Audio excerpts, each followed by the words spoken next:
Good morning my dear students. Online class में एक बार फिर आपका स्वागत है। आज आप लोग पुनरावृत्ति करेंगे अभ्यास प्रश्न जो मैं आपको 11 तारीख को दिया था।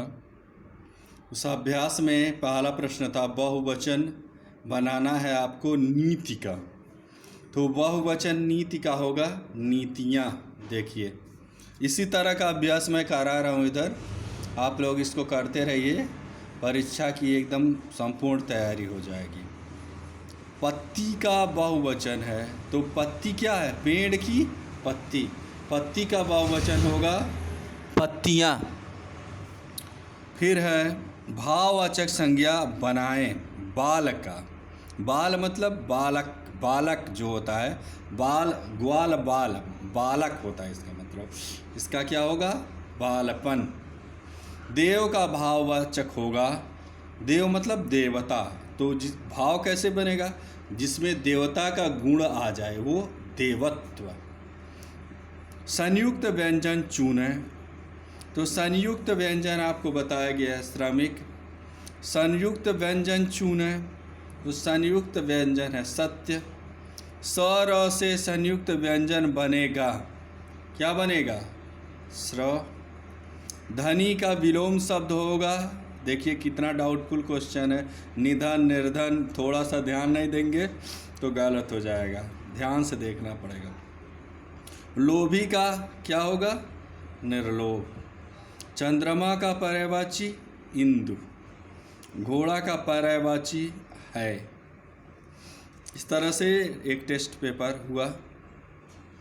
अब आइए हम लोग फिर एक बार आपकी परीक्षा पैटर्न पर पुनरावृत्ति करते हैं, मौखिक क्वेश्चन कैसे बन सकता है।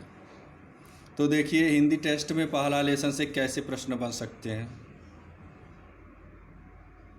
ऐसे क्वेश्चन पूछ सकता है कि आकाश को कौन चूमता है?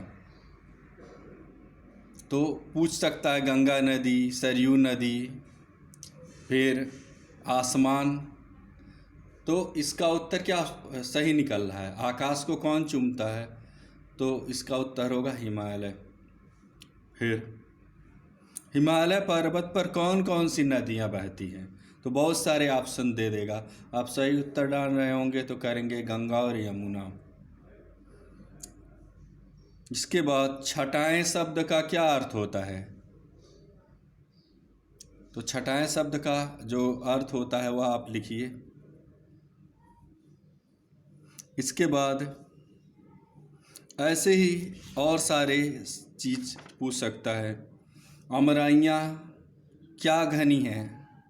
अमराइयाँ घनी है, झाड़ियाँ घनी हैं, पर्वत घना है। तो उत्तर आप सही जानेंगे, अमराइयाँ घनी है। इसके बाद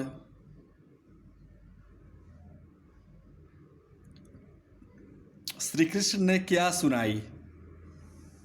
तो श्री कृष्ण ने गीता का उपदेश दिया, पुनीत गीता सुनाई। गौतम ने जन्म लेकर क्या किया?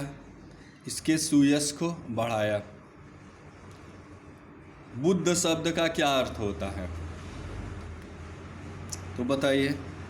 बुद्ध का अर्थ होता है भगवान बुद्ध। इस तरह से आपके ये सारे महत्वपूर्ण शब्दार्थ हैं। ऐसे प्रश्न भी बन सकता है, हिमालय क्या करता है? धरती चूमता है, पानी चूमता है, बादल चूमता है, आसमान चूमता है। कौन उत्तर सही है? ऊंचा खड़ा हिमालय आकाश चूमता है। यहाँ भी क्वेश्चन बन जाएगा, कौन कौन सी नदियाँ लहर रही हैं? टेम्स नदी लहर रही है, कावेरी नदी लहर रही है, गंगा यमुना लहर रही हैं, सिंधु नदी लहर रही है। सही उत्तर क्या होगा? पढ़े रहेंगे तो जान जाएंगे, गंगा यमुना नदियाँ लहर रही हैं। कविता में भूमि के लिए कौन कौन से विशेषण दिए हैं? तो मातृभूमि, जन्मभूमि, कर्मभूमि, बहुत सारे विशेषण हैं। इस प्रकार से आप इसके प्रश्नों को मौखिक रूप में परिवर्तित कर सकते हैं। अब यहाँ देखिए, इस पर तो नहीं बन सकता है। समानार्थी शब्द लिखिए। तो मात्र का समानार्थी शब्द क्या होता है? माता, जननी, अम्मा। स्वर्ण का सोना, कनक, सुवर्ण, सोना, कनक। इसके बाद सिंधु का सागर, समुद्र, आकाश का आसमान, नभ, भूमि का पृथ्वी, धरा, वसुधा। अब सूना, सूना मतलब सुनना। उसने राजा रानी की कहानी सुना। सूना, सूना, एकांत स्थान। कल लॉकडाउन के कारण बाजार सूना था। कल, कल मतलब बीता हुआ समय। कल रविवार था। काल, काल मतलब मृत्यु। सर्प का काल आ गया। बुद्ध मतलब भगवान बुद्ध, गौतम बुद्ध। बद्ध मतलब बधा हुआ। फिर आगे देखो। जग मतलब संसार। जाग मतलब जगना। तन मतलब शरीर। तना मतलब पेड़ का जमीन के ऊपर का मोटा भाग जहाँ शाखाएं निकलती हैं। सीता के पिता का नाम था राजा जनक। राजा जनक।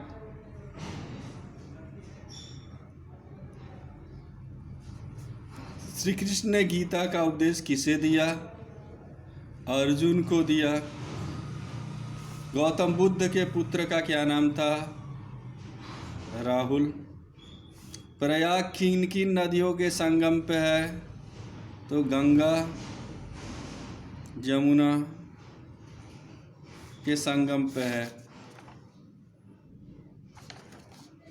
सरस्वती नदी का भी वर्णन था, लेकिन उसका कोई अभी प्रमाण नहीं है। तो इस तरह से एक पाठ आपका पुनरावृत्ति हो गया, और आप लोग इसी तरह से मौखिक प्रश्न करने का अभ्यास करिए। धन्यवाद, थैंक यू।